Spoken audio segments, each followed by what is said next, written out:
Depuis le salon Equipoto, place aux échanges, aux idées et aux décideurs de l'aftermarket.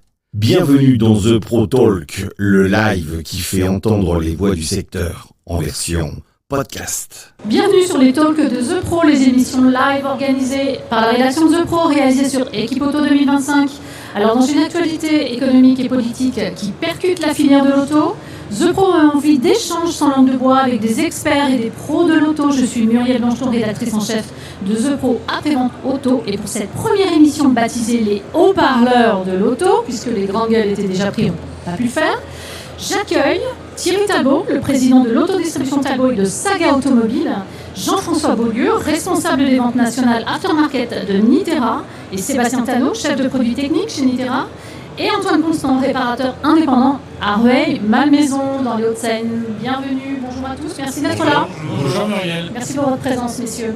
Petit tour de chauffe et d'horizon sur la stabilité actuelle du pays, on le voit encore jusqu'à hier, et l'impact sur le moral des entreprises avant de débattre sur la gestion des retours de garantie. Donc deux sujets. Alors on commence par le premier, faut-il encore être patron aujourd'hui, schizophrène même pour diriger une entreprise actuellement lorsque l'on voit la rapidité des gouvernements à passer dans les instances françaises. Nous avons fait un petit sondage pour sonder un petit peu le moral des entrepreneurs. 210 réparateurs ont bien voulu répondre à The Pro. Je vous livre en quelques secondes les résultats. Depuis le début de l'année, les réparateurs se sentent inquiets, 33%.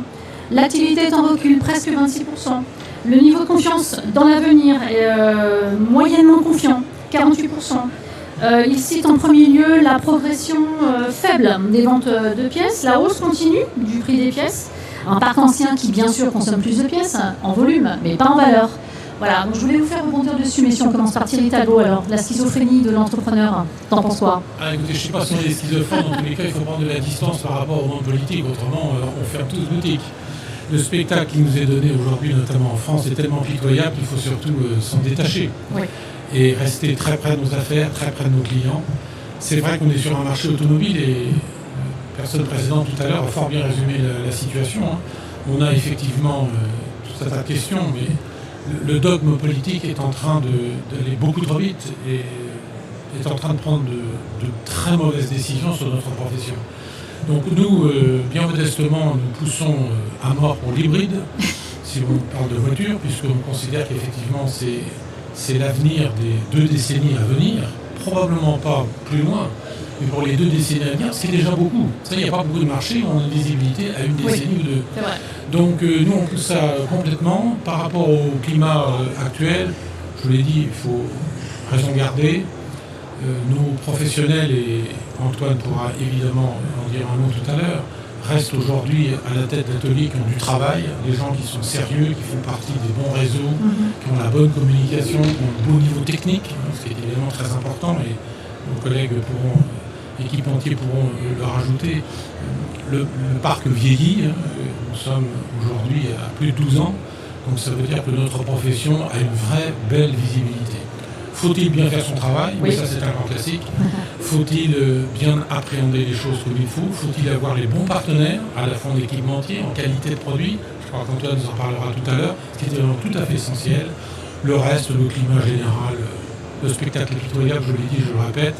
Donc je ne sais pas quand la France et quand les Français comprendront les choses, n'écouteront plus les menteurs. Quand vous pensez sur un sujet, allez, un peu politique, on est encore en train de se poser la question si on doit travailler jusqu'à 64 ans.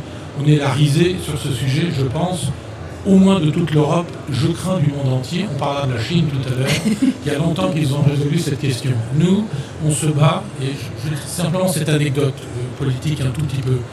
Il y a plus de 40 ans, en 80, quand M. Mitterrand est arrivé au pouvoir, le premier conseil des ministres, Michel Rocard, qui est ministre évidemment à l'époque, dit au président, mais président, on ne va pas ramener l'âge de la retraite de 65 à 60 ans. Vous savez que c'est impossible économiquement. Il répond, je l'ai entendu de la bouche de Michel Rocard, il répond, je le sais, mais c'est une promesse électorale. Nous sommes en 1981, vous vous rendez compte ? Et en 2025, on est encore en train de parler de ça. Rien n'a changé à ce niveau-là. Ok, merci Thierry, je savais que ton intervention allait être un bon début pour ces haut-parleurs. Je vais demander maintenant à Nitera la même chose en fait. Alors, qu'est-ce qui se passe quand on est équipementier au niveau mondial, hein, puisque là, pour le coup, vous allez nous expliquer un petit peu. Nitera, ce sont bien les bougies NGK, les sons Lambda, NTK, pardon, excusez-moi.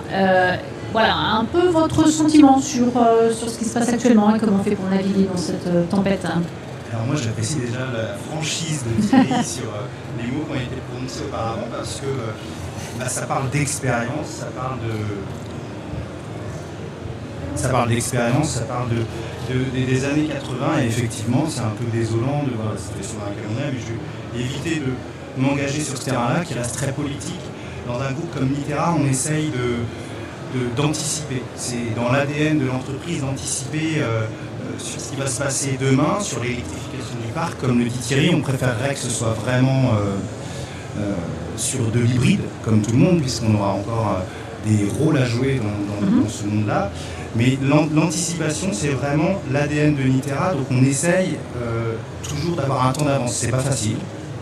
On y accorde beaucoup de temps à faire des forecasts, à faire plein de choses, mais on essaye aussi et surtout de développer des choses qui vont nous sortir un petit peu de l'environnement automobile et qui vont étendre notre portefeuille d'activités. La diversification essentielle. Ouais. Ok, d'accord, très bien. Merci Jean-François. Je vais demander maintenant à Antoine, il est réparateur indépendant. Il va nous expliquer un petit peu comment il fait lui dans son atelier à Rueil-Malmaison. Très bel atelier d'ailleurs que j'ai eu l'occasion de visiter. Merci. Je t'en prie pour naviguer. Déjà, comme disait Thierry, déjà l'âge de la retraite à 65 ans, on voit que c'est pas possible parce qu'il y a énormément de gens qui sont réembauchés après leur départ en retraite et qui durent jusqu'à 70 ans et qui sont ceux qui ont le programme en main, qui connaissent leur domaine et qu'on est ravis de réaccueillir. Moi, j'ai commencé mon entreprise avec un jeune retraité qui nous a prêté main forte pendant 5 ans. Transmission. Enfin, une aide, un support, un accompagnement. C'est un jeune retraité d'un autre domaine qui est venu. Voilà. Donc ça, je suis tout à fait d'accord avec Thierry par rapport à ce qui est l'ambiance politique. C'est pas très citoyen ce que je vais dire, mais on s'occupe plus de tout ça parce que c'est sans arrêt des gens qui sont déconnectés du système, c'est des gens qui sont déconnectés de la réalité, qui viennent parler, qui viennent prendre la parole sur des sujets qu'ils ne connaissent pas. Je ne vais pas revenir sur l'hybride, la voiture électrique, ainsi de suite, mais nous on voit que c'est des faux sujets, c'est des sujets qui n'ont pas lieu d'être. On a très très peu de demandes en électrique. J'avais la Chambre des métiers qui était là il n'y a pas longtemps pour la charte qualité confiance qui nous a dit que la filière électrique était à l'arrêt, carrément à l'arrêt, on employait ce mot-là. Donc c'est pas des choses qui nous font peur. Et par rapport au reste, ça fait 15 ans qu'on est ouvert, l'ambiance, on sait qu'elle suit directement ce qu'on peut entendre pour ceux qui écoutent encore la radio, la télé. Il y a des hauts et des bas, ça veut dire qu'il y a des moments de creux, puis il y a des moments de très forte activité, donc c'est pas du tout quelque chose qui nous fait peur. En fait, c'est les métiers qui changent. Je ne sais pas si Thierry a le même retour dans ses ateliers, mais on va passer de boulot comme des révisions, des changements de pneus, la révision classique, à énormément de pannes, par exemple, dans des périodes qui pourraient être dites creuses. Avec notre technicité, nous, on arrive à remplir le carnet de rendez-vous avec de la panne, avec des sujets qu'on n'aurait pas le temps de traiter, on va dire, sur des périodes comme avant grandes vacances, on va dire, par exemple. Donc, voilà. Mais tu es pourtant situé en plein cœur de Rueil-Malmaison, donc très ultra urbain, exactement. un pouvoir d'achat quand même assez conséquent. Ah ouais, mais alors attention, faut pas tout confondre. Non, je parlais justement, j'allais venir sur l'électrification de ton parc, de ta zone de chalandise. Ouais. Toi, tu dois avoir des clients électriques. Pour ce sujet-là, si on part sur ce sujet-là, j'ai des clients qui ont des véhicules électriques. Je vais préciser uniquement des choses principales, c'est que leurs véhicules électriques ne sont pas leurs véhicules principaux, c'est des véhicules qu'ils achètent, parce que c'est aussi des jeunes retraités, oui, qui ont des bons revenus, mais en général, c'est des véhicules qu'ils ont en plus, et dont ils ne se servent pas en tant que véhicule principal, c'est-à-dire qu'ils ne comptent pas sur leur Tesla ou sur leur Q7 pour partir en vacances. C'est des voitures souvent de fonction, et par rapport à ce qu'était le fait que ce soit quand même une belle région, on a énormément de télétravail aussi, donc il ne faut pas penser donc ça change voilà. D'accord. c'est pas forcément l'idéal pour le business automobile. Bon, mais il faut quand même garder cet optimisme que je sais en toi. Oui, tout à fait. Ouais. 42 ans, ce serait dommage. Voilà. Ok. Alors, nous sommes toujours sur les haut-parleurs de The Pro. Nous allons maintenant aborder le deuxième sujet. On va débattre sur le sujet des retours de garantie. Et là, on va encore faire appel à toi, Antoine, puisque j'allais dire réparateur énervé à ce sujet. Tu dis perdre de plus en plus de temps et d'argent avec la gestion des retours en garantie et tu pointes un système dégradé car tu estimes piloté par la recherche d'économie à tout va. Bon, sujet trop récurrent pour toi, mais sujet peut-être épisodique pour nos invités. On va en débattre, la vérité peut-être au milieu. On en parle ce matin tout de suite. Alors Antoine, tu vas nous expliquer un petit peu depuis quand tu observes ce phénomène de pièces défectueuses. Alors le phénomène de pièces défectueuses, ça a toujours existé. Ce qu'il y a, moi, le sujet est intéressant à partir du moment où on prend la maintenance après-vente dans son ensemble. Ça veut dire pas se limiter à la plaquette de frein du pneu.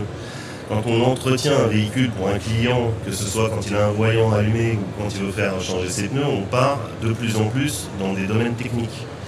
Qui dit domaine technique dit pièces techniques, et qui dit garage indépendant dit distributeur. Et il y a eu une espèce de charnière qui s'est très mal faite pour moi au début des années 2000 et de plus en plus dans les années 2010, c'est qu'un distributeur qui ne fournissait pas de pièces techniques, la fin était assurée. Donc ils ont commencé à fournir de la pièce technique de façon assez frileuse.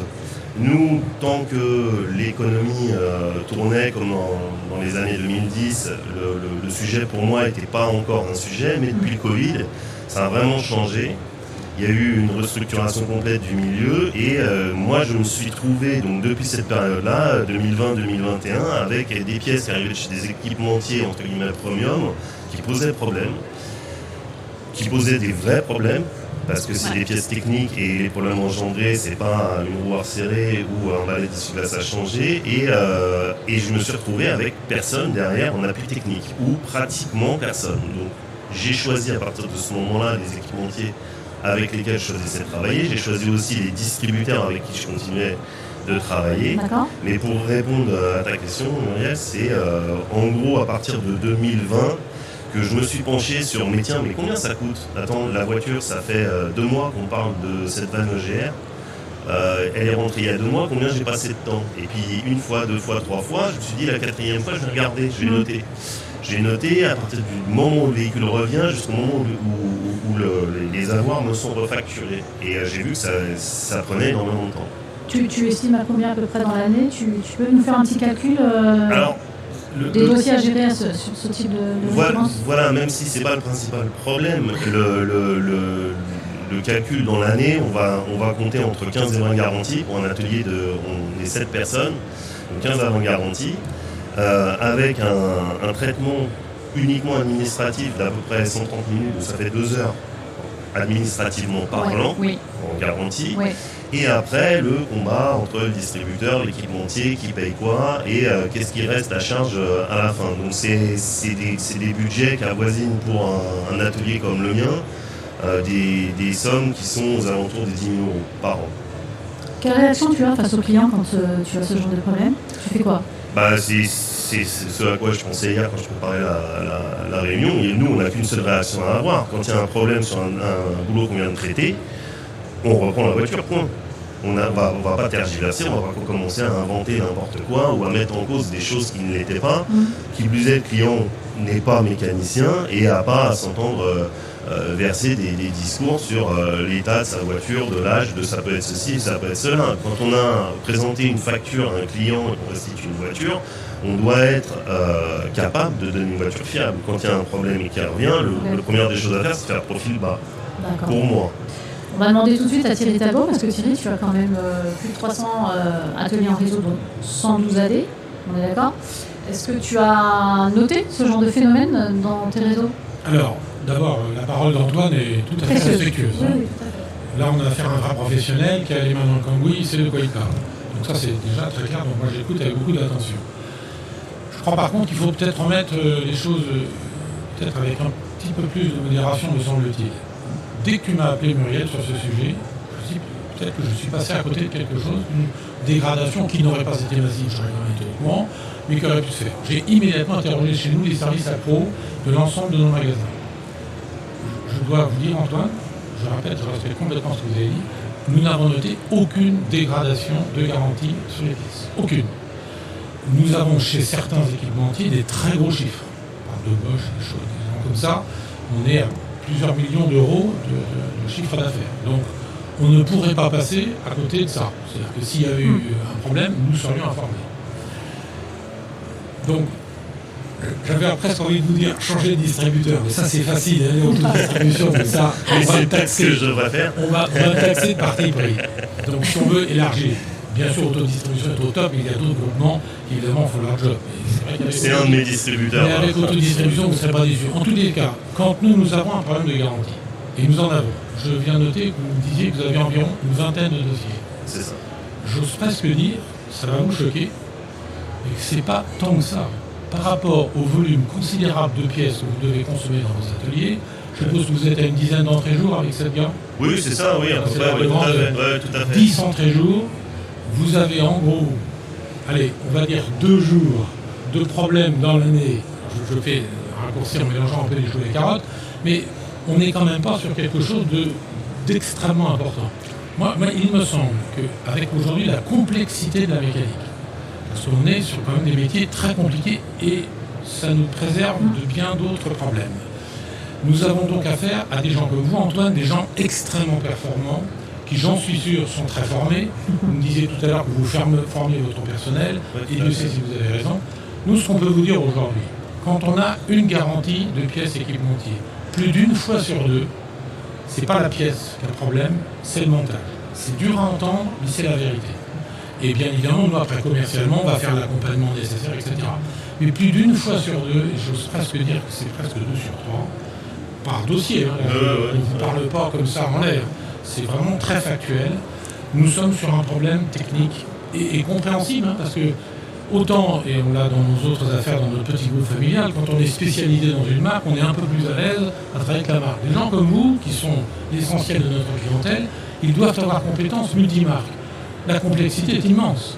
On parle des voitures électriques, on parle des voitures hybrides, on parle des voitures thermiques classiques diesel, et il y en a encore beaucoup, et tant mieux, des voitures essence. Tout ça, ce sont des techniques différentes, et vous devez être compétent sur tout ça. Donc, on peut imaginer que de temps en temps, vous soyez pas très à l'aise, d'où l'intérêt des plateformes diagnostiques d'appel, où vous pouvez avoir le réconfort dans ce genre de questions. Et je vous encourage vraiment, vous Antoine, vous le faites surtout, mais nous le disons beaucoup à nos clients, d'avoir recours à ces plateformes qui vont permettre d'éviter ce type d'erreur. Et vous êtes très exigeant sur ça, et vous avez bien raison. Et malheureusement, il faut parfois avoir plusieurs plateformes, parce que là aussi les plateformes, vu la complexité, n'ont pas forcément toutes la compétence extrêmement large pour répondre à tous vos problèmes et toutes vos questions. Vous voyez, tout ça, on voit bien que c'est compliqué. Nous, on s'appuie sur nos équipementiers. On a, je pense, les meilleurs, au moins les plus sensibles sur le marché, les plus percutants. Et je dois dire que très honnêtement, à chaque fois, nous avons la bonne réponse. Et à chaque fois, nous apportons toujours, en toute transparence, la vraie réponse à nos clients. Même si c'est dur à entendre, on donne la réponse. Après, on fait notre commerce, ça c'est autre chose, parce que vous avez un client en face, et Antoine a tout à fait raison.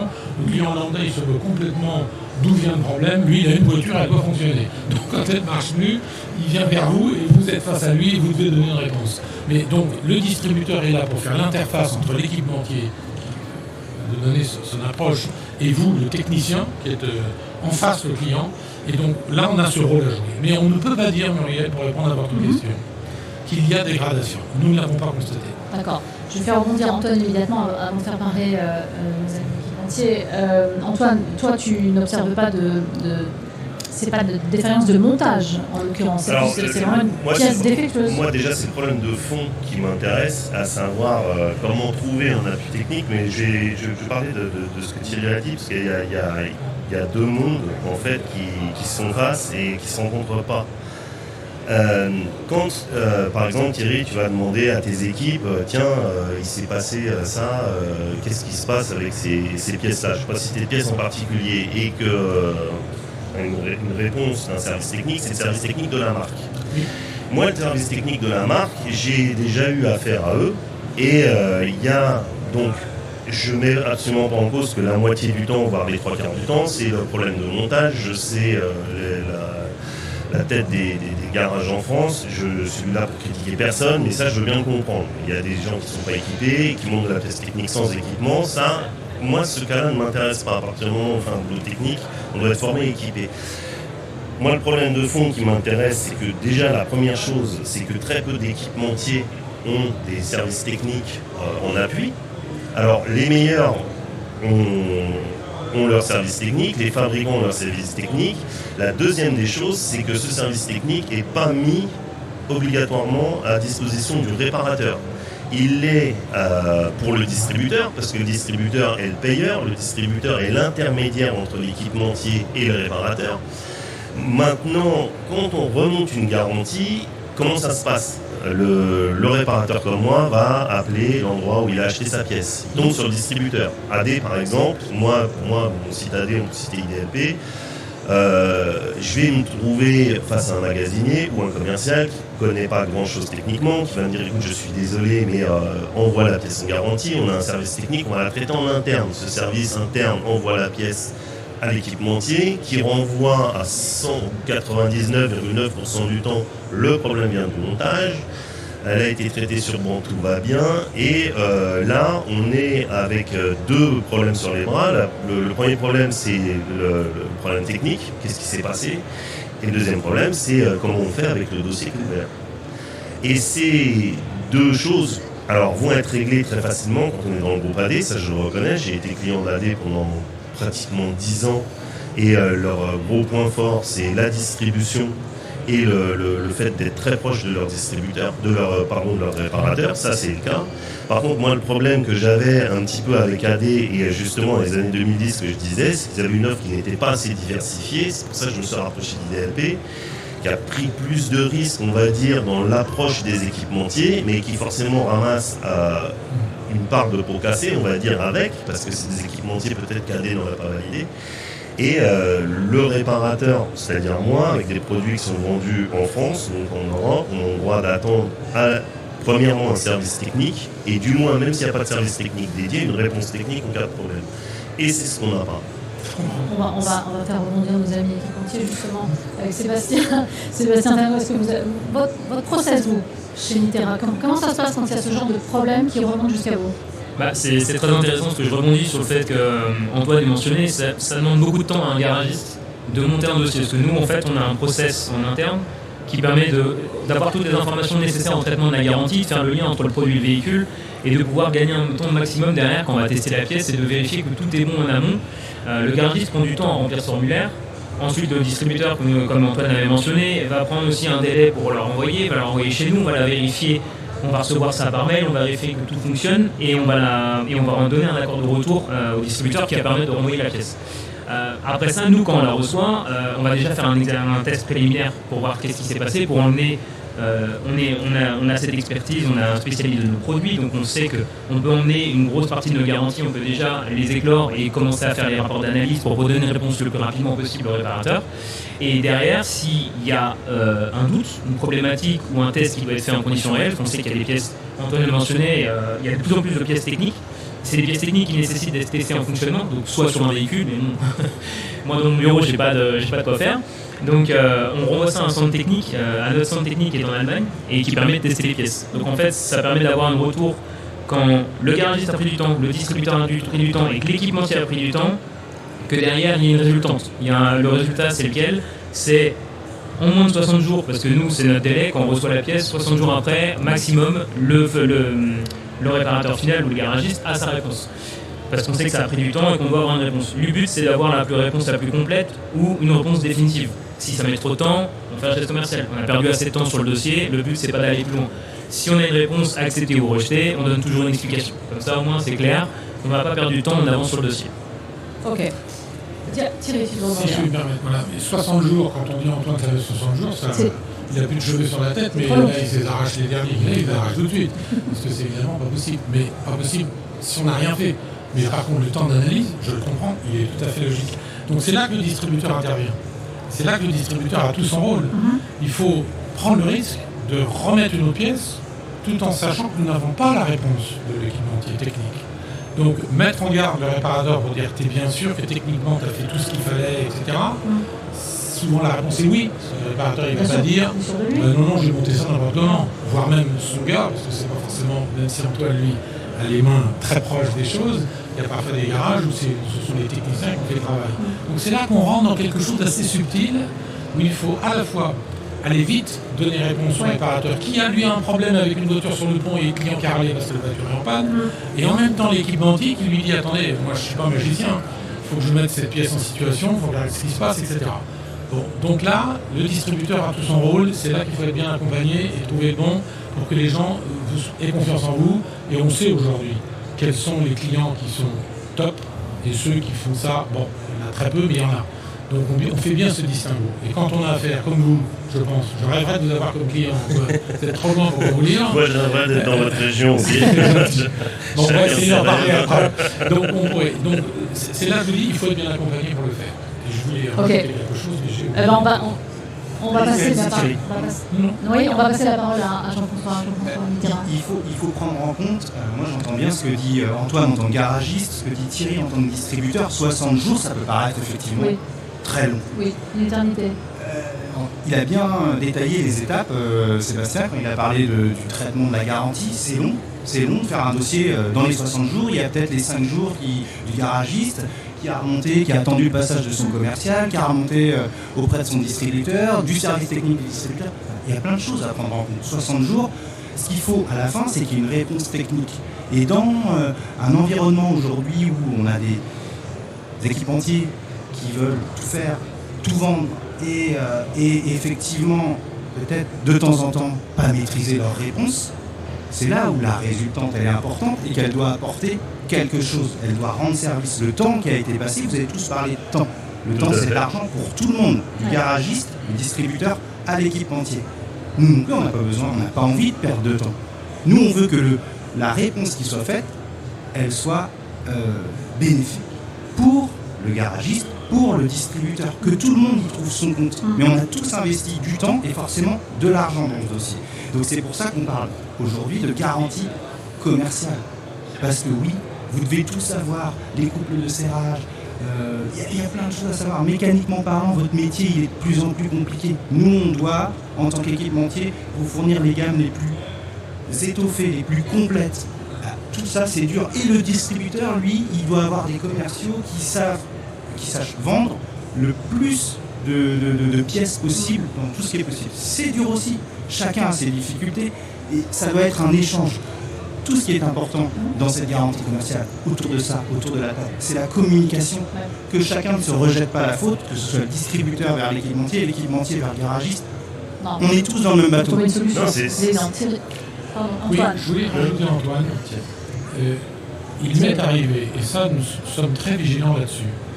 Je pense répondre à une partie de vos problèmes. Si on a sur une pièce donnée 2 fois le même dossier sur 2 clients différents, à court terme, là pour nous, zone rouge. Tout à fait. Et j'ai déjà fait déplacer des équipementiers, d'ailleurs on les force pas, quand on leur dit donc, il y a un deuxième problème sur cette même typologie de pièce, cette même pièce, ils se déplacent chez toi, chez vous.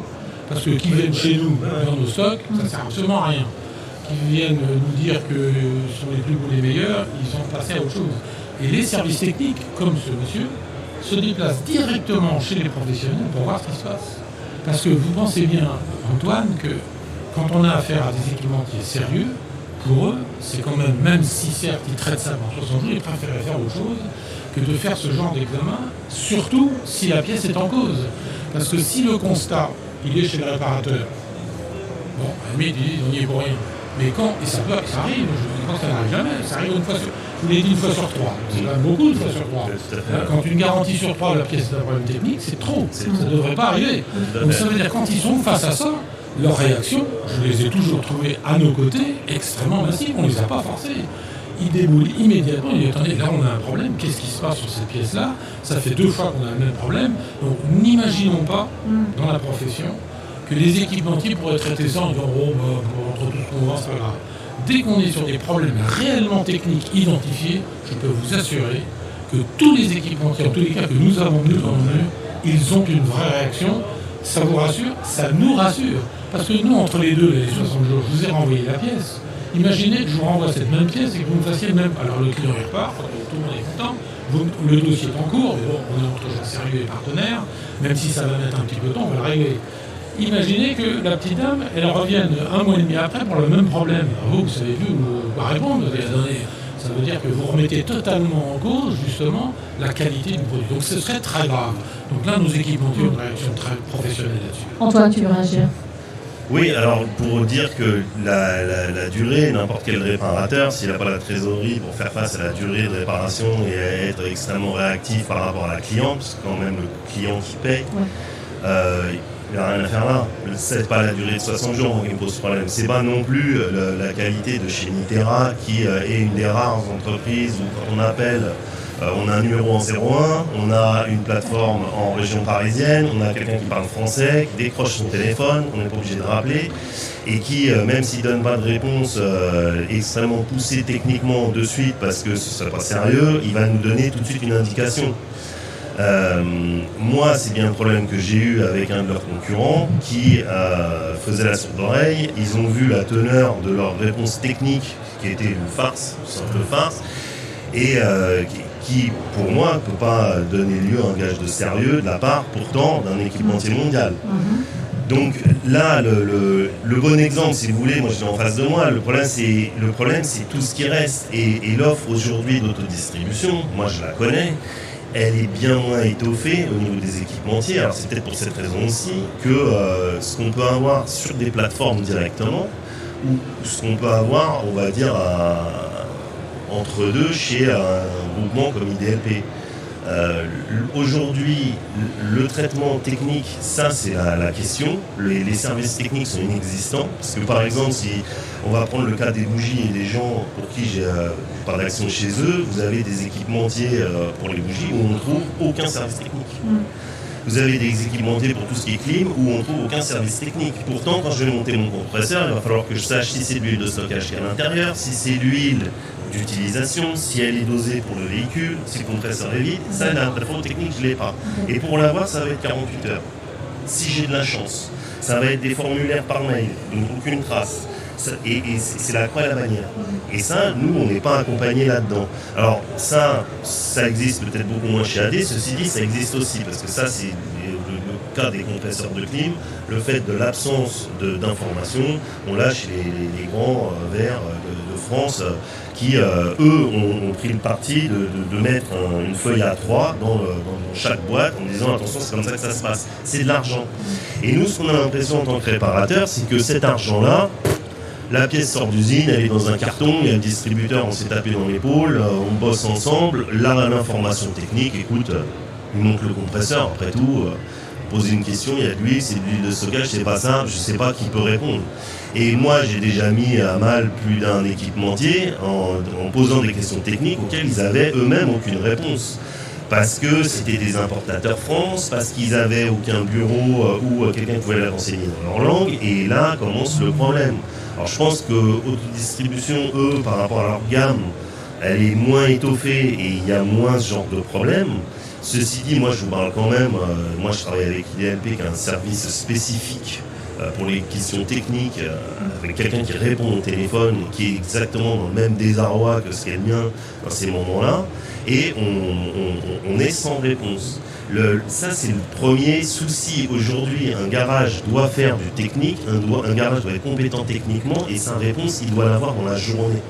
Et c'est des réponses, une fois de plus, qui sont complètement légitimes, parce que dans n'importe quel CFA de mécanique, dans n'importe quelle école, c'est ce qu'on apprend. Et on s'aperçoit que quelques années après, sur le terrain, les mêmes fabricants qui sont les équipementiers empêchent ceux qui montent ces produits-là d'avoir des données qui sont primordiales. Donc le problème, c'est pas le fait de traiter 20 garanties, c'est pas le fait de ce que ça représente, mais je préfère avoir 10 000 € dans ma poche que ce soit parti en fumée entre chez IDLP et les équipementiers et ainsi de suite. Les 10 000 €, je veux savoir où ils passent. Les clients sont de plus en plus regardants depuis le Covid, les garagistes c'est pareil, et les distributeurs, vous aussi vous êtes de plus en plus au millimètre, donc tant mieux, si les taux se resserrent, il faut qu'ils se resserrent pour tout le monde. Et moi, ce problème des garanties, aujourd'hui, il vient sur la transmission de données techniques et sur l'implication, non pas du distributeur, qui y est pour rien, parce que si demain je vais demander des histoires de quantité d'huile dans un compresseur de clim à Thierry, il va me dire écoute, moi je sais manager des entreprises, mais ton histoire de compresseur de clim, je vais prendre mon téléphone, je vais aller chercher. Mais où est-ce qu'il va aller chercher la data? Ça, on doit l'avoir immédiatement. Et c'est ce qu'on n'a pas. Donc, premier problème, on perd du temps. On peut être tenté, moi c'est pas mon cas, de monter ça n'importe comment. Et en cas de garantie, on s'aperçoit que, mais souvent il manquait des données qu'on n'avait pas, il manquait des coupes de serrage, il manquait des rectifications. Voilà. Bon, ok, on va...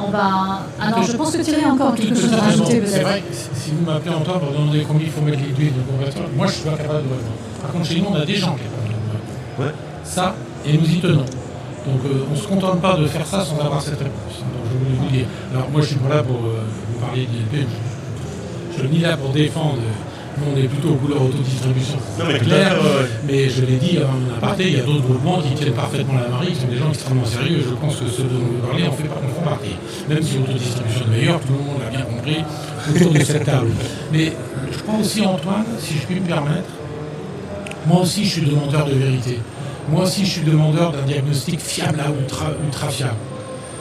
Vous devez peut-être admettre, Antoine, que parfois, la réponse est un peu compliquée à obtenir. Et ça, c'est désagréable, parce que vous, à la limite, c'est pas votre problème. Mais on peut comprendre aussi qu'un équipementier, sur quelque chose d'extrêmement fin, peut prendre un peu de temps pour bien regarder ce qui se passe. Parce que la normalité pour un équipementier, c'est de fabriquer des pièces fiables. On est d'accord ? Ils n'ont aucun intérêt ni à importer, et on en fera peut-être un mot tout à l'heure avec la Chine, peut-être, rapidement, ils n'ont aucun intérêt à vendre des pièces non fiables.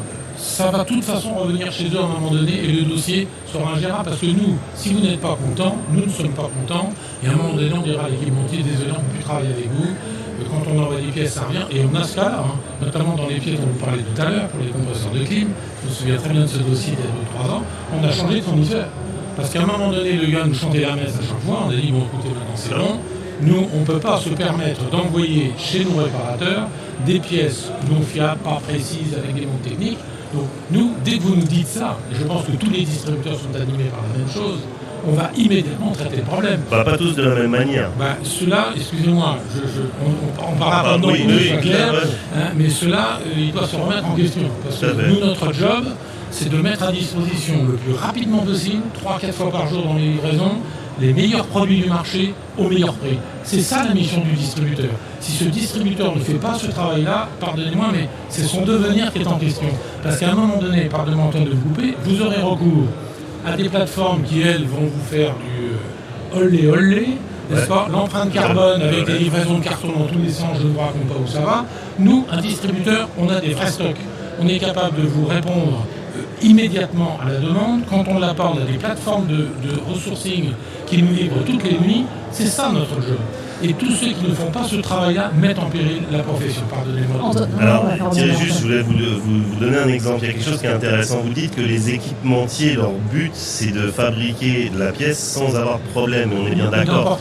Et d'importer, c'est ça qui est très intéressant. Importer de la pièce sans avoir de problème. Et on est bien d'accord qu'ils vont tirer les coûts par rapport à la pièce d'origine à certains endroits.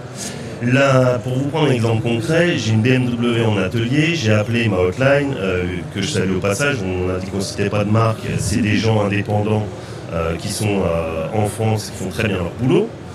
La première des questions, qu'est-ce que vous avez monté comme débitmètre et comme van EGR ? Qu'est-ce qui est monté sur le véhicule ? Ah, mais si nous, c'est pas de l'origine, on ne va pas pouvoir commencer sur un diag comme ça. Voilà. Et le cas, alors pour la question, c'est deux équipementiers différents. Rien ne dit qu'ils sont en cause sur ce cas-là. On a Peerboard d'un côté, on a Bosch de l'autre. Pour la plateforme technique, on ne continue pas le diag tant que la pièce BMW n'est pas montée sur le véhicule. Parce que c'est des questions, comme vous dites, de problèmes extrêmement précis. Et moi, je vois mal comment cette précision de problème peut être remontée jusqu'aux oreilles du fabricant en Chine en partant de France, de Royman Maison, et que je vois mal aussi comment on pourra en avoir quelque chose à faire dans la mesure où, comme vous le disiez au tout début de cette émission, et c'est à chaque fois ce qu'on entend, écoutez, sur le volume, on n'a pas de problème. C'est vrai que sur le volume, il n'y a jamais de problème. Moi-même, le volume de 10 000 € à l'année, c'est pas un problème en soi. C'est un problème de fond. C'est un problème qui fait qu'aujourd'hui, là vous parliez d'empreinte carbone, il y a, on va dire, dans les équipementiers disponibles en région parisienne, on a 30% d'à peu près. Et les grands en font partie. Alors il y en a qui vont faire des super beaux balais d'essuie-glace, des super belles plaquettes de frein, des super beaux disques de frein, mais quand ils arrivent dans les débinettes ou dans les bougies, c'est plus leur domaine. Et il y a un ménage à faire. Alors on peut progresser. Si c'est des gens qui ont vraiment leurs usines, ils peuvent progresser. Mais il y a un ménage à faire à ce niveau-là, chez les distributeurs, en disant ça, moi je te le distribue parce que tu as un service technique derrière, je ne suis pas la personne adaptée pour te transmettre des infos techniques, mais voilà le contact en cas de problème, et même avant qu'il y ait de problème, en cas de question. Et voilà pourquoi je ne veux pas te vendre ce que tu trouves sur Internet ou ce que tu trouves, comme vous disiez tout à l'heure, sur les plateformes qui vendent tout et n'importe quoi. Pourquoi je ne veux pas te le vendre? Parce que derrière, voilà ce qui se passe. Ça, et au niveau de la franchise, le problème, si vous voulez, c'est que quand moi j'ai un géant d'équipement automobile qui me tient des réponses techniques qui ne tiennent pas la route et qui n'a pas la franchise de dire oui, écoute, on a effectivement... on est en questionnement sur ce dossier-là, et que j'apprends quelques mois après qu'il y a une gamme Evo qui existe. Cette gamme, elle n'est pas tombée du plafond. Cette gamme, elle n'est pas arrivée là par hasard. Cette gamme-là, chez des gens qui sont au millième de centime dans la fabrication, elle est arrivée là, la gamme Evo, ça veut dire évolution, parce qu'il y avait bien un problème. Ceci dit, ce problème a été tu du début à la fin, en prenant les réparateurs comme moi, déjà pour des imbéciles, en prenant le client final qui met la main au portefeuille et qui paye la pièce équipement au prix de la pièce fabricant, la pièce chez Audi par exemple, et qui paye, qui dit rien, qui récupère son véhicule et qui se trouve en panne, là c'est ça qui me met en colère. Moi c'est ça de la part de géant. Voilà. Je vous avais dit qu'Antoine était un réparateur énervé ou pas? Non, mais moi j'aime bien. Non, j'arrête de ne pas être plus près parce que je m'occuperai de vous directement. Qu'on soit d'accord, ça n'a rien à voir avec un distributeur, c'est le problème avec l'équipementier. Et je remercie Thierry d'être venu débattre avec nous parce que lui, il a les deux cordes à son arc déjà. Et que je sais que c'est pas un problème de volume, c'est pas un problème qu'on voit si on regarde les chiffres en général. Par contre, quand on met les mains dans le cambouis, quand on prend son humilité, qu'on descend dans les ateliers, c'est des problèmes que vous rencontrerez chez vos 200 garagistes. Allez-y, visitez-les, vous allez voir, demandez-leur les problèmes. Voilà. C'est une présence terrain qui est extrêmement forte chez nous, comme tous les distributeurs qui font bien leur travail. On va avancer on arrive à la fin bientôt de cette émission. Je voulais juste vous faire rebondir sur les hotlines. Justement, tu as évoqué le sujet et tu dis que peut-être, sûrement, les hotlines, les portails ne prennent pas assez en compte les besoins du réparateur. Tout à fait, ou alors c'est très mal fait. Il y a des choses comme chez Nitera où c'est parfait. Alors Nitera s'amuse pas à fabriquer des balais d'essuie-glace ou des filtres à pollen, pas pour l'instant, du moins j'espère que ce ne sera pas la direction que vous prendrez dans quelques années. Ceci dit, il y a des équipementiers, je pense à ZF Aftermarket avec sa marque Antitech, qui ont tout ce qu'il faut. Qui ont des gens qui m'ont rappelé d'Allemagne et qui ont des interlocuteurs franco-allemands, mais où trouver le contact précis pour avoir la donnée, c'est un parcours du combattant. Donc ça, il y a, pour prendre la simplicité, tout le monde utilise Google. Quand on part de Google et qu'on arrive au bout de plusieurs dizaines de minutes à se dire « Ah tiens, c'est ce mail-là pour la France, pour l'Europe, c'est ce service-là », j'envoie le formulaire de contact, j'attends, 48 heures après, des fois on a des bonnes surprises, mais on a aussi des équipementiers qui se foutent complètement d'avoir, et puis même qui s'en cachent. Moi je pense par exemple à Fédéral Mogul qui a racheté tout c'est pas une marque, c'est un groupement de marques, c'est pas une marque, qui a racheté tout et n'importe quoi, qui a son siège à Boulogne, qui a un numéro qui ne répond à personne, et on sait pourquoi. On sait, et le traitement, comme le disait notre interlocuteur tout à l'heure de chez Nitera, le traitement ça a un coût. Et moi je suis persuadé que énormément d'équipementiers ne veulent pas mettre la main à la poche par rapport à des questions qui, comme le disait Thierry, ne représentent pas vraiment de problème si on prend par rapport au volume, par rapport au pourcentage de remontée. Nous, en tant que réparateurs, ça nous pose des vrais problèmes. Et on va faire rebondir immédiatement Sébastien Mitterrand. Oui, merci. Alors déjà, merci Antoine. Vous êtes bien noté, jusqu'à présent, ça va. Vous échappez à la on va rester là-dessus, on va rester sur la même chose. Non, mais merci Antoine de ce retour. Mais c'est vrai que ce qu'on voulait mettre en avant, en fait, c'est que l'outline ne fonctionne pas que dans un sens. C'est-à-dire qu'on a toujours vu chez Niterra, c'est pas parce qu'on est un spécialiste qu'on saura tout sur tout, puisque les méthodes évoluent, les moteurs évoluent, les formations évoluent, les informations évoluent aussi également. Donc on se doit d'avoir des informations du terrain et de pouvoir redistribuer cette information au terrain. Donc nous on a une hotline qui est ouverte à la plateforme, aux distributeurs et aux garagistes, et qui permet justement, comme Antoine le citait, d'avoir ce lien. Alors ce lien pour moi il est fait dans les deux sens, c'est-à-dire que je pense durant ces 9 ans chez Niterra, j'ai appris autant des remontées terrain que j'ai appris des informations, de la spécialisation que l'on a. Donc c'est surtout ça en fait qu'il faut retenir, c'est l'outline fonctionne dans les deux sens, elle doit permettre à l'équipementier de s'améliorer, de trouver des process ou des axes d'amélioration et d'apporter au plus rapidement les informations qu'a besoin le garagiste pour sortir son véhicule dans la journée. Parce que le but c'est rentrer les pièces à l'avance, que le véhicule rentre et sorte dans la journée. Et avec cette hotline-là, on permet d'avoir cette réactivité au niveau du distributeur, au niveau du garage, au niveau de la plateforme. Ok, je vous propose, peut-être que Thierry a quelque chose à rajouter. Pour Antoine, dans la sélection de nos fournisseurs, ça fait partie, tout ce que vous avez dit, fait partie de nos critères de sélection, croyez-le bien. Et nos équipementiers, notamment les plus gros, n'attendent pas d'avoir des problèmes pour venir voir nos clients. Nous, on fait des rencontres équipementiers avec nos clients plusieurs fois par an. Et donc ça veut dire qu'on fait venir les clients sans savoir du tout s'ils ont un problème ou pas.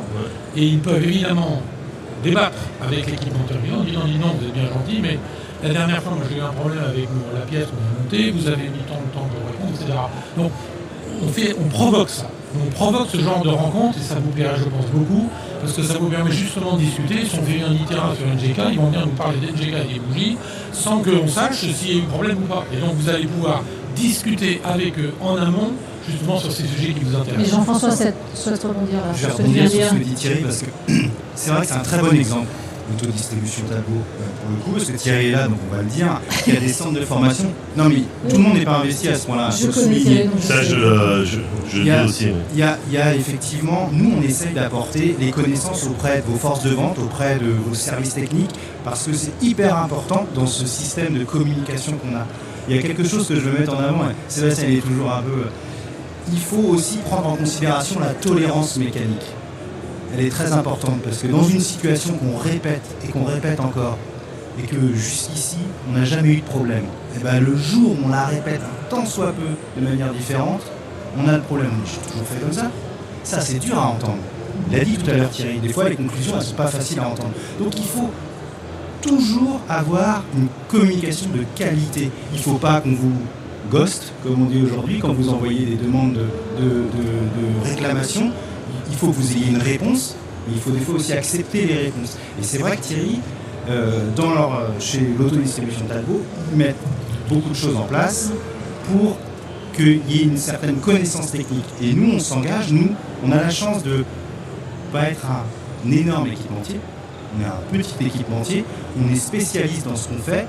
Bah oui, mais c'est une chance quelque part parce qu'on maîtrise ce qu'on fait autour de la céramique, que ce soit dans les pièces techniques ou que ce soit dans la bougie. On a la chance de pouvoir maîtriser ce qu'on fait. C'est pas le cas pour tout le monde, mais ça fait c'est les avantages. Et on a d'autres inconvénients à côté. C'est qu'on est peut-être moins relevant, comme on dit, on est moins visible parce que oui, on fait pas tout. Mais ce qu'on fait, bien. On le maîtrise. Bah oui, mais je pense que c'est tout ce que demande Antoine d'ailleurs. Oui, bien sûr. C'est chacun son métier en fait. Voilà. Messieurs, je vous propose de clore maintenant ce débat et peut-être de le poursuivre par ailleurs entre vous. Je tenais à vous remercier sincèrement pour votre présence sur ce premier haut-parleur. N'hésitez pas à partager au maximum, s'il vous plaît, lorsque vous retrouverez ces podcasts à disposition dans vos réseaux sociaux. Et je vous dis à très bientôt sur le plateau des Talks de The Pro. Merci beaucoup. Merci. Merci. C'était The Pro Talk, le nouveau format live de The Pro en direct du salon Equipoto, en version podcast.